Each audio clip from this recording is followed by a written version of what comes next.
Hulu is one of the best apps that you can download for your TV. Well, in today's tech video, I'm going to show you 3 different ways of how to install Hulu on your Apple TV.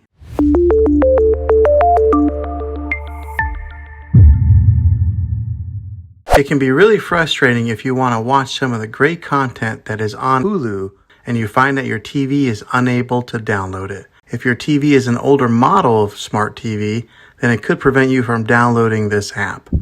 So the way that I'm going to show you how to install Hulu will be able to work on any model of TV, on any year of TV. You just have to have an HDMI port on your TV to plug into. I recommend getting a Roku stick or an Amazon Fire Stick. Both of these media streaming players have the capability of download Hulu. You then use a Roku or Fire Stick as your main streaming player, which bypasses the operating system on your TV. If you want to spend a little more and get a more robust device that gives you a few more options, then take a look at the Apple TV 4K. All these devices plug into the HDMI port on your TV, no matter how old it is, no matter what model it is. I've had great luck with all these streaming players, and I'll put links in the description down below of where you can get one of them. Well, hopefully this video was helpful for you. If it was, go ahead and click a thumbs up on it. Go ahead and subscribe to my channel. I make tech videos all the time, and I would love to have you back in the next one. Take care.